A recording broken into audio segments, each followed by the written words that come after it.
Nah, ini kalimat yang memang seringkali terucap dari siapa? Dari siapa? Ibu-ibu. Kok kesannya laki-laki keluar terus, perempuan disuruh di rumah terus. Seakan-akan perempuan ini tidak boleh keluar, seakan-akan perempuan ini dipenjara, seakan-akan perempuan ini disiksa di rumahnya, sementara orang laki, para suami ngopi, jalan-jalan, olahraga, ketemu temen, apalagi kerja, ya kerja pun dianggap refreshing, ketemu orang. Sementara perempuan gak ketemu siapa-siapa, dia cukup di rumahnya. Nah, maka begini ibu-ibu sekalian. Yang pertama yang perlu kita fahami di sini adalah tidak ada aturan syariat kecuali aturan itu untuk kebaikan kita bersama. Wis itu nomor satu. Tidak ada perkara yang oleh Allah diatur, dibimbing, dijadikan hukum dan syariat kecuali pasti semua itu yang terbaik. Maka siapapun yang mengikuti apa yang Allah inginkan, mengikuti apa yang telah diatur oleh Allah, maka dia sedang mengarah pada kebaikan. Faham nggih? Faham? Termasuk apa? Pakai jilbab, sholat, kemudian menjaga aurat, menjaga lisan, menjaga pandangan. Ketika kita mengikuti semua itu, maka kita sedang mengarah pada kebaikan.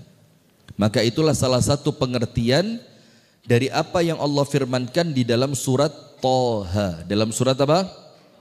Thaha. Thaha, ma anzalna 'alaikal Qur'ana litashqa. Thaha, ma anzalna 'alaikal Qur'ana, tidaklah kami turunkan Al-Qur'an ini kepada kalian litashqa, untuk menyusahkan kalian. Berarti Al-Quran ini turun kehidupan jadi baik. Itu yang pertama. Yang kedua, kalau menginginkan apa yang dibisikkan oleh setan, maka pasti jelek. Setan itu kepingin kita apa? Buka aurat. Kalau nutup aurat nggak keren. Kalau nggak ikut senam, nggak gaul. Kalau nggak makan di kafe yang sedang viral, dianggap kudet. Kurang update.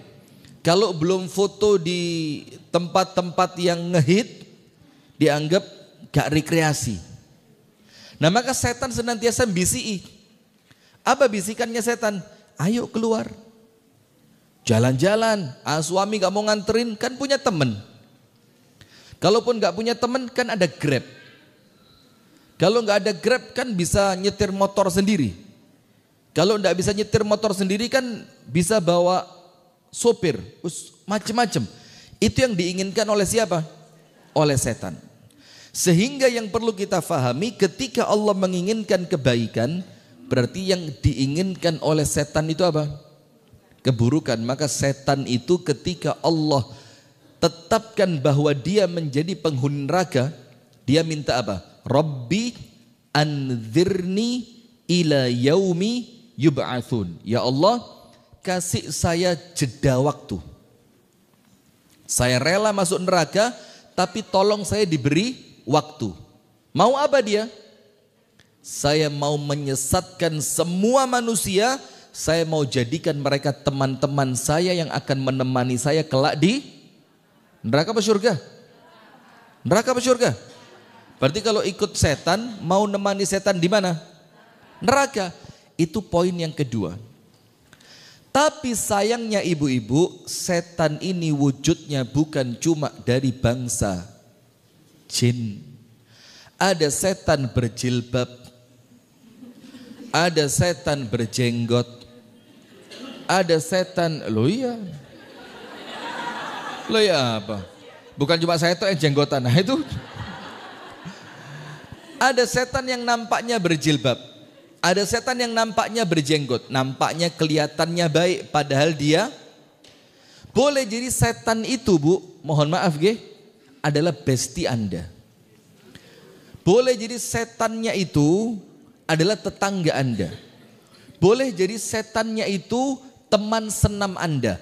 Bahkan mohon maaf, boleh jadi setannya itu teman pengajian Anda. Loh iya. Karena teman pengajian itu bisa jadi apa? Mempengaruhi yang negatif. Apa bilang? Mbak, kok jilbabnya ngono terus mbak? Gak kepingin koyo aku ngene ta, modis. Atau nanti pulang pengajian, ada mbak-mbak mau langsung pulang. Dibilangi, mbak gak kepingin es teler dhisik mbak? Tak bosi. Yang seharusnya dia segera pulang sama temennya diajak kemana? Es teler. Mending kalau cuma minum es teler, kemudian pulang selesai. Ini ndak, minum es teler, gosip, foto, pulangnya diajak nonton biskup jaranan. Iya. Maaf, saya lupa. Saya kira ini di kota. Iya. Ini kecamatan ya. Iya. Kalau di kota gitu setelah pengajian nge-mall nonton. Kalau di sini jaranan ya. Ya Allah, iya. Maaf, saya lupa tempat. Nah, maka artinya apa jamaah sekalian? Artinya kita perlu waspada. Nah, maka sekarang kita perlu ngerti. Ingat, nomor satu, apa yang Allah inginkan, apa yang Allah atur pasti baik. Nomor dua, apa yang setan bisikkan pasti buruk. Nomor tiga, terkadang setan itu bukan berupa jin tapi berupa manusia. Minal jinnati wan nas. Nah, sekarang ibu-ibu buka surah Al-Ahzab. Surat apa? Al-Ahzab. Ayat yang keberapa? 33. Apa Allah Ta'ala berfirman di sana dalam surah Al-Ahzab ayat yang ke-33? Ini saya baca utuh. Biar kita tahu apa sih tujuannya kita oleh Allah tidak boleh banyak keluar.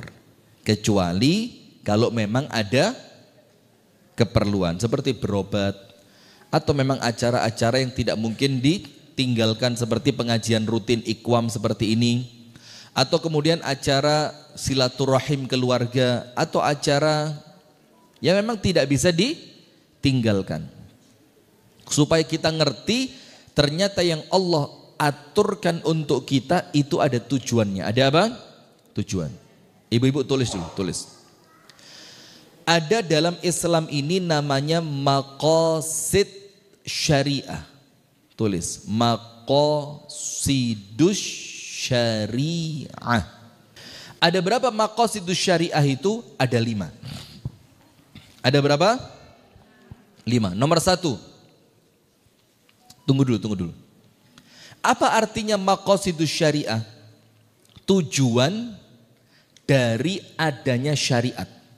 Jadi syariat itu ada, itu punya tujuan, tidak sembarangan.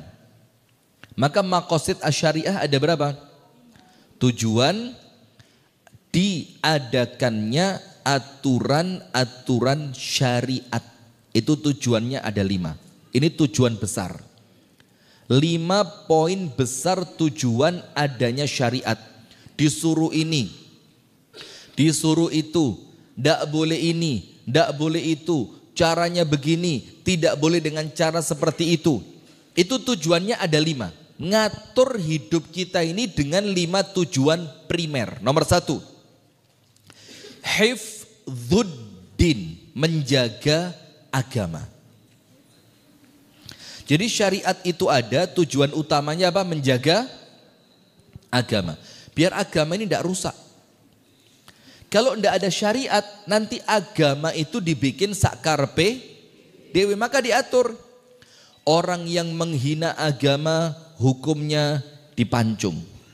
Tujuannya apa? Biar orang tidak menjadikan agama ini bahan lelucon. Contoh, coba lihat stand up komedian yang menganggap kalau tidak mencandai agama seakan-akan gak keren. Belum guyonan tepi jurang, kan istilahnya begitu ya, tepi jurang. Dan akhirnya yang dipermainkan apa? Agama.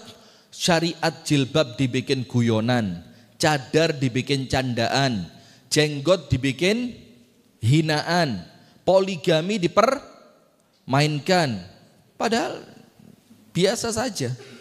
Nah, maka itulah satu yang pertama dari maqasidus syariah. Apa sih tujuannya syariat itu ada? Supaya agama terjaga. Nomor 2. Nomor 1, hifdzuddin, menjaga agama. Nomor 2, hifdzun nafs. Hifdzu an-nafs, menjaga keberlangsungan jiwa manusia. Itu penting. Menjaga apa?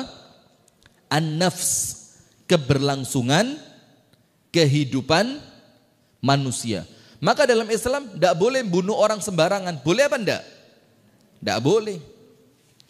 Dalam Islam tidak boleh melakukan sesuatu yang mengancam keselamatan. Boleh apa enggak? Tidak boleh. Dalam Islam itu perlombaan-perlombaan yang mengancam keselamatan manusia tidak boleh. Mempermainkan sesuatu yang mengkhawatirkan akan mengancam nyawa manusia tidak boleh. Sekarang tidak diatur. Sakarepe dia bikin sulap. Yang sulap itu kalaupun tanpa trik ya, itu ketangkasan. Masuk ke dalam air selama sekian menit. Itu kalau ada syariat Islam dilarang. Melarangnya ibu-ibu, perhatikan, bukan membatasi manusia, tapi tujuannya supaya kamu selamat. Ojo golek perkoro, ojo golek molo. Itu yang kedua, hifdzun nafs. Maka tidak boleh dalam Islam bunuh sembarangan, tidak boleh. Bahkan membunuh orang itu salah satu dosa besar yang paling besar. Nomor 3, hifdzu al-aql. Jaga apa? Kewarasan akal. Maka dalam Islam yang bikin akal itu rusak dilarang. Narkoba, minuman keras, apalagi yang merusak akal. Semuanya yang merusak akal dilarang. Supaya apa? Itulah tujuannya syariat, menjaga kewarasan akal. Yang keempat, hifdzun nasl. Nasl itu apa? Keturunan. Menjaga keberlangsungan keturunan. Maka tidak boleh dalam Islam orang itu tidak menikah tanpa alasan. Islam itu menjadikan pernikahan sebagai ibadah. Islam itu mengatur punya anak itu merupakan pahala. Melahirkan anak jihad. Kalaupun sampai nanti meninggal dunia dihukumi mati syahid. Disemangati untuk punya anak karena keturunan dijaga. Itulah dalam Islam diwajibkan menikah, diharamkan zina. Wajib dalam keadaan tertentu, nggih. Kenapa zina tidak boleh? Salah satu penyebabnya adalah menjadikan anak itu keturunannya tidak jelas. Ini anaknya siapa? Beda sama di negara-negara non-Islam. Sampai anak itu nama bapaknya tidak ditulis karena ibunya sendiri tidak tahu. Ini bapak sing di. Ini yang waktu di sini apa di sana ya? Coba. Itulah Islam, Bu. Bukan untuk membatasi, tapi untuk apa? Menjaga supaya keturunan itu jelas. Dan yang kelima, hifdzul mal. Apa? Menjaga harta. Maka dalam Islam tidak boleh. Sekarang kita baru cerita di bawah tadi. Pajak sekarang ini minta ampun. Kalau dalam Islam tidak ada tarian kecuali zakat. Tidak ada selain itu. Tidak ada tarian kecuali zakat. Maka tidak boleh ngambil hartanya orang sakarepe dhewe. Nah, termasuk ibu-ibu sekalian, itu 5 dari maqasidus syariah. 5 tujuan utama diadakannya hukum syariat. Maka termasuk ibu-ibu sekalian, ketika Allah menginginkan perempuan itu lazimnya di rumah mereka. Maka jangan Anda menganggap, wah Islam membatasi. Wah Islam ini tidak memberikan kebebasan. Wah Islam ini tidak memberikan haknya perempuan. Tidak. Justru nanti di akhir ayat Anda akan tahu tujuannya Allah menginginkan perempuan itu tetap ada di rumahnya. Tujuannya apa? Sekarang kita baca. Sudah siap? Al-Ahzab ayat berapa? Yang pertama, waqarna fi buyutikunna. Ini fi'il amr untuk perempuan. Waqarna. Artinya begini, dan kalian wahai perempuan, tetaplah kalian tinggal di buyutikunna, di rumah-rumah kalian. Berarti hukum asalnya perempuan keluar atau di rumah? Saya ulang, panjenengan lo yang jawab lo ya. Hukum asalnya perempuan di dalam rumah atau di luar rumah? Di dalam rumah. Di rumah orang tuanya, setelah menikah dia keluar, pindah di dalam rumah suaminya. Nanti setelah dia meninggal, pindah lagi ke rumah masa depan. Wah, mana itu? Kuburan. Itulah perempuan. Jadi Allah perintah, berarti kalau perintah ibu-ibu sekalian, al-amru, ini kaidah usul fikih, al-amru yaqtadhi al-wujub. Perintah itu hukum awalnya adalah wajib. Ibu-ibu, perintah itu hukum awalnya apa? Wajib. Baru nanti dia berubah dari hukum awal yang itu wajib sesuai dengan keadaannya masing-masing. Berarti sekarang panjenengan ngerti, hukum awalnya perempuan adalah menetap di rumah. Sementara ini adalah perintah dan hukum awal dari perintah itu hukumnya adalah wajib. Kecuali nanti ada keadaan-keadaan tertentu yang memberikan keluasan untuk perempuan keluar rumah. Wala tabarrajna tabarruja al-luj. Ibu-ibu ngerti tabarruj? Kalau ibu-ibu pengajian ya harus paham ya. Tabarruj itu adalah berhias dengan hiasan yang berlebihan yang menjadikan orang lain itu ketika melihat itu tergoda. Wala tabarrajna, dan janganlah kalian berhias melakukan tabarruj seperti tabarrujnya perempuan-perempuan jahiliyah yang pertama. Berarti kalau dari ayat ini Bu, ada tabarrujnya jahiliyah yang pertama, ada tabarruj modern. Faham nggih? Sekarang saya mau tanya, tabarrujnya orang-orang jahiliyah itu seperti apa? Pernah buka tafsir Ibnu Katsir enggak? Disebutkan dalam tafsir Ibnu Katsir, tabarrujnya mereka itu ketika pakai baju, itu kepala, leher, punggung itu kelihatan. Ada enggak sekarang seperti itu? Orang pakai baju, perempuan pakai baju yang punggungnya kelihatan. Ada enggak? Pernah ngelihat? Jadi gegere itu ketok. Mulai leher sampai punggungnya itu apa? Kelihatan. Dan itu Bu, wis kalah zaman. Itu zamannya orang jahiliyah. Maka Allah ingatkan, janganlah kalian berhias seperti berhiasnya orang-orang jahiliyah terdahulu. Kemudian wa aqimnas salata, dan dirikanlah salat. Wa atinaz zakata, dan tunaikanlah zakat. Wa ati'nallaha wa rasulah, dan turuti, taati Allah dan Rasulnya. Ketika Allah memerintahkan untuk mentaati Allah dan Rasulnya, berarti Allah kepingin Anda perempuan semua ini itu dalam keadaan baik, dalam keadaan mulia, dalam keadaan terhormat. Jadi jangan mau dihilangkan kehormatannya dengan cara apa? Jalan-jalan tidak pakai nutup aurat, kemudian seneng-seneng pesta-pesta walaupun sesama perempuan, nongkrong-nongkrong di warung-warung makan, di kafe-kafe yang tidak jelas dengan musik-musik, apalagi di kafe yang ada live musiknya, ada yang mau nyumbang lagu, silakan terus Anda suruh nyanyi. Itu merendahkan perempuan. Anda jangan ketipu. Anda itu dieksploitasi Bu. Coba bintang iklan, rata-rata laki atau perempuan? Bintang iklan rokok, laki atau perempuan? Enggak, bintang iklan secara umum, rata-rata laki atau perempuan? Itu yang mereka inginkan dari Anda. Anda itu dijual supaya orang tertarik dengan produknya mereka. Islam tidak menjadikan Anda dijual. Islam menjaga Anda. Anda itu mahal, disimpan, ditoto, dirapikan Anda itu. Nah, kemudian innama yuridullah an yudhiba Innama yuridullah liyudhiba ankum rijsa ahlal bait wa yutahhirakum tathira. Lihat, akhir ayat ini Bu menunjukkan apa sih yang Allah inginkan ketika Allah menginginkan Anda tetap di rumah. Apa maksudnya Allah? Lihat akhir ayat, sesungguhnya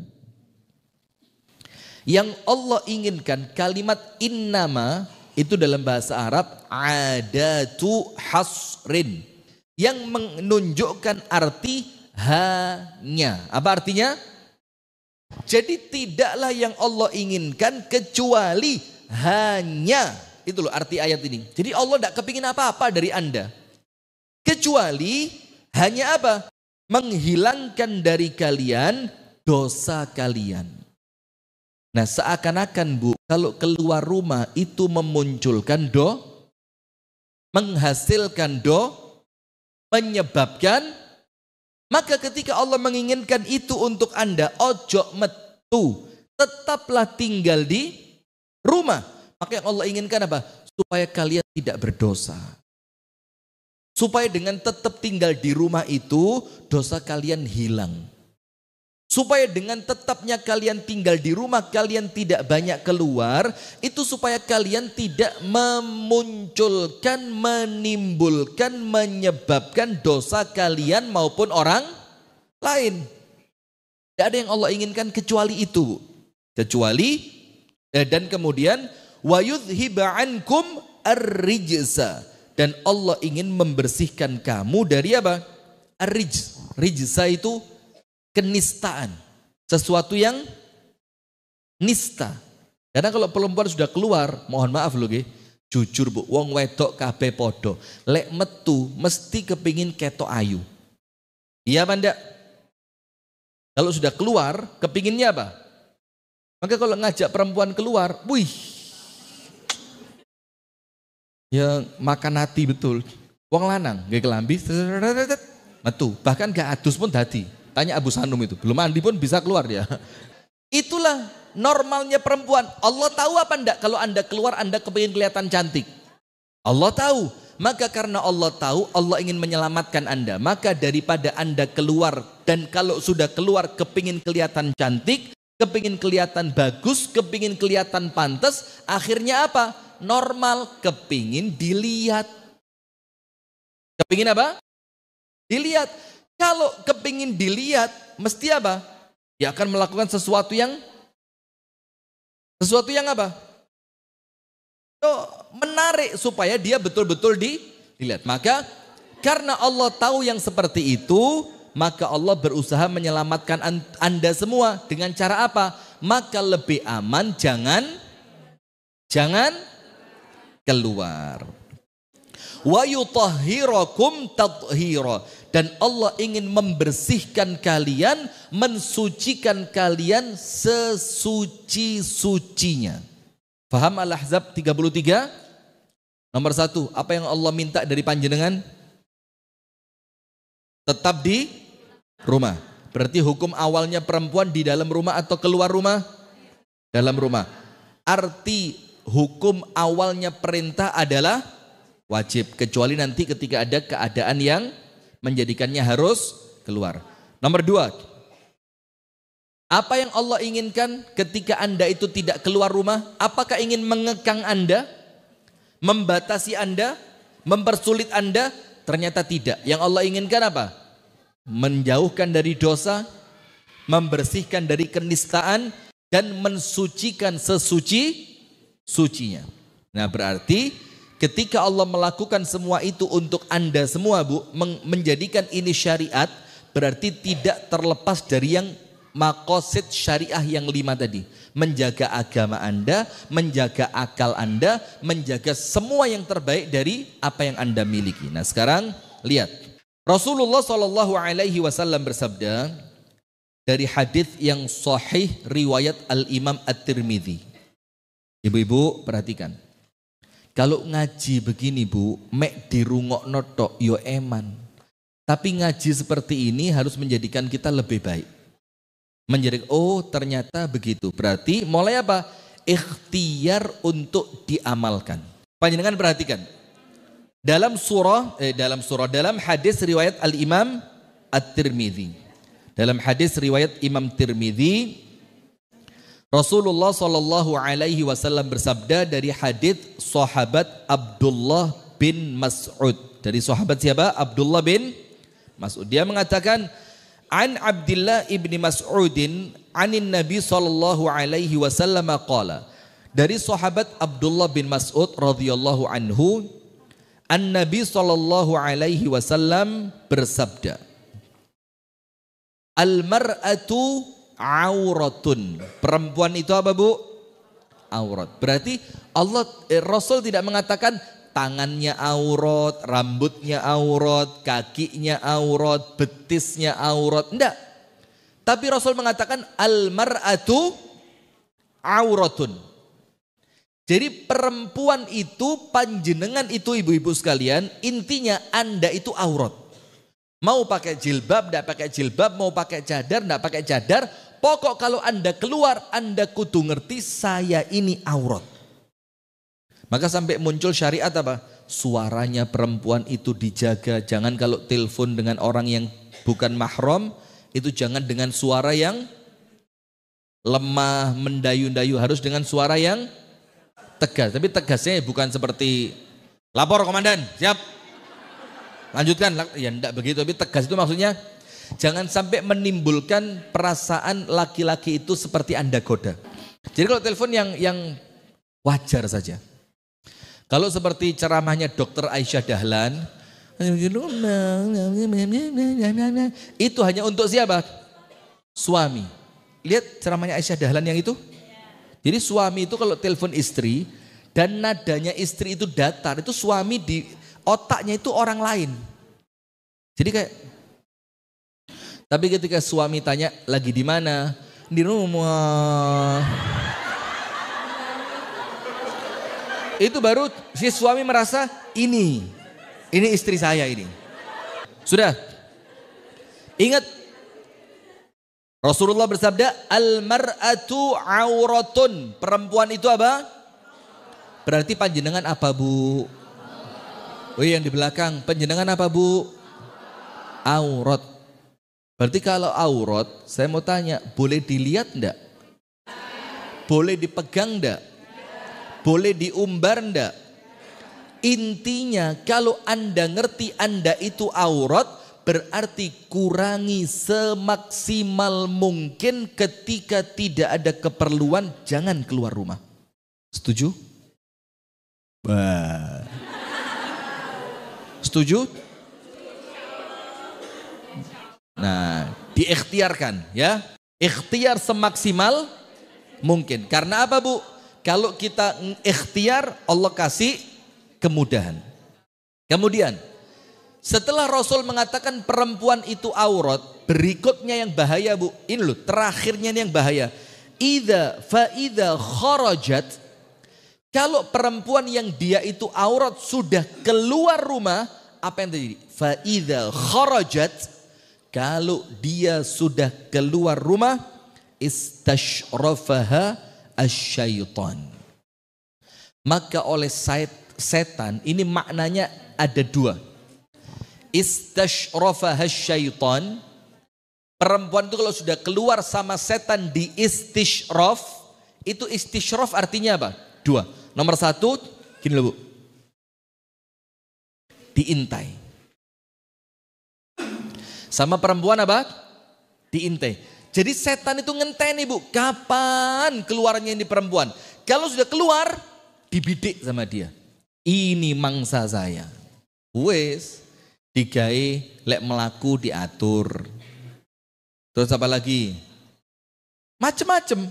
Istashrafaha syaitan, sama setan diintai. Hati-hati. Kalau sudah diintai setan, berarti setan nunggu-nunggu kapan Anda bakal keluar. Kalau sudah keluar, sikat, diterkam oleh setan. Itu makna yang pertama. Diintai oleh setan. Makna yang kedua apa? Oleh setan, Anda itu kalau keluar rumah, itu dijadikan indah pada pandangan laki-laki yang bukan mahram. Hati-hati. Masih tandhe oma elek lek wis metu ketok. Saya ulang. Masih tandhe omahe elek lek wis metu ketok. Betul apa enggak? Betul. Karena apa? Di oma gak tahu dandan pas metu. Suruh. Suruh. Ininya pakai, kalau alis apa namanya? Maskara. Dikira saya tidak tahu. Terus pipinya dikasih blush on. Hidungnya diatur supaya kelihatan mancung. Ya aslinya puesek tapi di foto kayak di apa namanya yang di sininya digaris. Terus kan shading. Kok ngerti Ustadz? Diajari istri saya. Nah sudah, maka apa yang terjadi ibu-ibu sekalian? Kalau dia sudah keluar, selain dia diintai oleh setan, yang kedua apa? Dijadikan indah di pandangan laki-laki yang memang niatnya jahat. Maka Anda itu diincar setan, setannya boleh jadi setan jin, boleh jadi setan dari kalangan laki-laki mata keranjang. Maka Allah ingin menjaga panjenengan bu, biar panjenengan tidak murah. Nah maka Rasul mengingatkan, ingat perempuan itu apa? Aurat. Maka kalau dia aurat, maka dia seharusnya menutupi auratnya dengan apa? Tulis. Bagaimana menutupi wanita sebagai aurat? Bagaimana menutupi wanita sebagai aurat? Nomor 1, penutup aurat terbaiknya adalah rumahnya. Berarti bagaimana dia menutupi auratnya? Dengan tidak keluar rumah. Nomor 2, kalaupun dia keluar rumah, maka penjaganya adalah mahramnya. Maka ada aturan kan bu, perempuan tidak boleh keluar untuk safar kecuali ditemani oleh mahramnya. Karena kalau ada mahramnya, mahram itu kan laki-laki bukan perempuan. Masih sewu lek wedok bukan mahram. Oh, saya ditemani Ustadz kan satu bis itu kan jumlahnya ada 50 orang lebih. Ya itu aja dianggap mahram. Enggak, mahram itu siapa? Laki-laki. Suami, kenapa? Kecil enggak? Anak yang sudah balik dan bisa menjaga diri, itu mahram. Kalau belum bisa menjaga diri ya beda. Nah maka tujuannya mahram tadi apa? Menjaga, menolong, menyelamatkan. Maka anak kecil yang dijadikan mahram harus punya 3 sifat ini. Menjaga, melindungi, mengamankan. Kalau belum bisa, ya jangan. SMP bisa enggak kalau Anda diganggu? Nah, bolehlah. Pokok Anda harus tahu tujuannya mahram tadi apa? Menjaga, melindungi, menyelamatkan. Plus menolong. Kalau dia bisa itu berarti masuk. Berarti nomor 2, bagaimana dia menjaga auratnya dengan setiap dia keluar didampingi oleh, dan itulah makna perempuan yang dalam hadis dikatakan perempuan calon penghuni surga. Siapa dia? Al-a'udu ala zaujiha, yang senantiasa lengket dengan suaminya. Artinya apa? Disebutkan dalam hadis, kalau dia dibikin marah oleh suaminya, ternyata dia dulu yang minta maaf. Diletakkan tangannya di atas tangan suami, kemudian dia mengucapkan, suamiku, aku tidak akan tidur sebelum engkau memaafkanku. Padahal yang salah siapa? Nah, itu satu maknanya. Makna yang lainnya apa? Dia tidak akan keluar kecuali bersama suami. Itu makna yang lain, Bu. Jadi yang dimaksudkan al-a'udu ala zaujiha, perempuan yang nempel dengan suaminya, itu maksudnya adalah perempuan yang tidak akan keluar kecuali didampingi suami. Nomor 3, kalaupun dia harus keluar, bukan pada jarak safar. Bukan pada jarak safar. Artinya, ya sekedar keluar kemana? Misalkan ngantar sekolah, atau sekedar belanja ke pasar yang jaraknya bukan jarak safar. Maka kalaupun dia harus keluar rumah, menutup auratnya dengan jilbab syar'i. Siap? Setuju? Nah, sekarang kita fahami hadisnya, berarti di sini dikatakan, jadi jangan ngomong-ngomong bosen di rumah, Bu. Kenapa loh? Rumah itu surga panjenengan. Nah, sekarang hadisnya Rasulullah Shallallahu Alaihi Wasallam mengingatkan kita, ingat perempuan itu adalah aurat. Kalau dia sudah keluar oleh setan, dia dibidik, diintai, diawasi, akan dijadikan mangsa. Nomor 2, maknanya dijadikan indah pada pandangan laki-laki. Maka panjenengan jangan seneng, Bu, didelok ayu di jobo itu yang risih.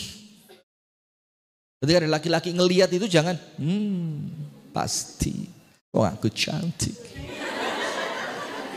Jangan. Tapi kalau ada laki-laki ngelihat, itu yang ngerasa apa? Risih. Sekarang hadis yang terakhir. Lihat, Bu. Sampai pun kalau dia mau ke masjid, perempuan boleh enggak sholat berjamaah ke masjid? Boleh apa enggak? Hukum awalnya boleh. Tapi panjenengan perlu tahu, perempuan di zaman Nabi itu ke masjidnya sholat apa saja? 5 waktu kah? Enggak. Perempuan di zaman Nabi, ibu-ibu yang dirahmati oleh Allah, itu keluar untuk sholat berjamaah ke masjid yang lazim di 2 waktu sholat. Di 2 waktu sholat. Yang pertama subuh, yang kedua isya. Saya mau tanya, kenapa kok mereka itu lazimnya keluar sholat di waktu subuh dan isya? Kenapa? Barakallahu fiik. Karena sudah gelap. Sehingga ketika mereka keluar, mereka tidak akan dijadikan bahan pandangan. Contoh yang lain, sholat yang paling berat untuk orang munafik sholat apa? Isya dan subuh. Kenapa kok orang munafik berat sholat isya dan subuh? Karena mereka sholat ataupun tidak kelihatan. Padahal mereka itu sholatnya kepingin dilihat. Lah kalau tidak kelihatan, buat apa saya sholat? Nah, maka karena gelapnya tadi, maka tidak menjadi masalah perempuan itu keluar karena tidak menjadi pandangan manusia. Bayangin, ini sholat tuh padahal. Jadi mereka sholatnya bukan zuhur, bahkan sekarang maksa Jumatan. Iya benda. Tapi sholatnya mereka di waktu yang mereka ketika keluar tidak akan menjadi pandangan laki-laki. Nah, maka hukum awalnya perempuan sholat ke masjid, hukumnya boleh. Dengan berapa syarat? Nomor 1. Tulis. Syarat bolehnya perempuan sholat berjamaah ke masjid. Syarat bolehnya perempuan sholat berjamaah ke masjid. Jadi kalau panjenengan kepingin sholat jamaah ke masjid, ada syaratnya atau tidak? Ada. Yang pertama, idnu az-zawj, izin dari suami. Izinnya siapa? Suami. Nomor 2, tidak menggunakan minyak wangi atau pakaian yang menarik perhatian. Jadi kalau ke masjid jangan pakai minyak wangi. Dalilnya apa? Rasulullah itu melarang perempuan yang sudah siap melayani suami untuk isyaan ke masjid. Nanti aroma wangimu itu mengganggu orang. Zaman dulu ganggu, zaman sekarang wow, menyenangkan. Tapi menyenangkan siapa? Laki-laki yang memang hatinya kotor. Syarat ketiga, tulis nomor 1 apa? Izin dari. Nomor 2, syarat yang ketiga, selamat dari fitnah. Apa arti selamat dari fitnah itu? Anda tahu jalan ke masjid itu jalannya aman. Jalan ke masjid itu tidak dipenuhi laki-laki yang duduk di pinggir jalan sambil gitaran. Jalan menuju masjid itu jalan yang menjadikan Anda selamat dari gangguan. Itu namanya selamat dari fitnah. Nah, sekarang kita baca hadisnya. Rasulullah Shallallahu Alaihi Wasallam bersabda dalam hadis yang diriwayatkan oleh Imam Ahmad, "La tamna'u ima Allahi masajidallah." La tamna'u. Janganlah kalian para suami melarang. Ima Allah, hamba Allah perempuan. Siapa hamba Allah perempuan ini? Yo, panjenengan ini. Perempuan muslimah. La tamna'u ima Allah masajidallah. Janganlah kalian melarang perempuan untuk menuju masjidnya Allah. Tidak boleh dilarang. Tapi ingat, dengan berapa syarat tadi? 3. Kemudian di akhir hadis Rasul mengatakan apa? Wa buyutuhunna khairun lahunna. Dalam keadaan rumah mereka itu lebih baik untuk mereka. Berarti ibu-ibu, kalau panjenengan sholat ke masjid dibandingkan panjenengan sholat di rumah, lebih bagus mana? Ayo jujur, lebih bagus mana? Kalau sesuai hadis ini, wa buyutuhunna khairun lahunna, rumah mereka lebih baik, berarti pahalanya lebih besar sholat di mana? Di rumah. Kenapa pahala panjenengan lebih besar di rumah dibanding di masjid? Kenapa? Ayo kenapa? Kenapa? Karena kalau panjenengan keluar rumah berpotensi dosa atau mendatangkan dosa untuk orang lain. Maka supaya lebih aman di rumah. Karena di rumah lebih aman, tidak berpotensi memunculkan dosa, maka sholatnya perempuan di rumahnya lebih baik dibanding sholatnya perempuan di masjid. Apalagi masjidnya itu tempatnya pemisah antara laki dan perempuannya tidak sempurna. Sik delok-delokan, inceng-incengan. Sopo seiku imami? Suaranya enak, tapi kok elek. Sopo seimami kok gak enak lek ngimami, tapi kok ganteng. Nah, coba. Maka ini hati-hati. Kalau sholat saja, bu. Kalau sholat saja itu yang ibadah kepada Allah, jarang punya niatan-niatan jelek. Wong lek kate sholat mesti niatane api. Itu pun masih dikatakan oleh syariat lebih bagus di mana? Di rumah. Apalagi selain sholat loh. Sholat saja loh dibilang lebih bagus di rumah. Apalagi selain sholat. Nah, maka ibu-ibu perhatikan, ini penutup dari saya. Begini Bu. Sekarang ini Bu, zamannya perempuan muslimah dipaksa keluar rumah. Karena apa? Karena mereka tahu tidak ada cara untuk merusak wanita muslimah kecuali dengan mengeluarkan mereka dari rumahnya. Maka dibikin acara macam-macam, yang penting perempuan harus keluar. Nanti kalau sudah mulai keluar Bu, tidak mungkin seperti ketika mereka di rumah, mesti mulai ngerti jilbab sing api, mulai ngerti lipstick sing larang, mulai ngerti skincare, mulai ngerti senam, mulai ngerti kafe, mulai ngerti macam-macam arisan-arisan, sampai terakhir hilang rasa malunya.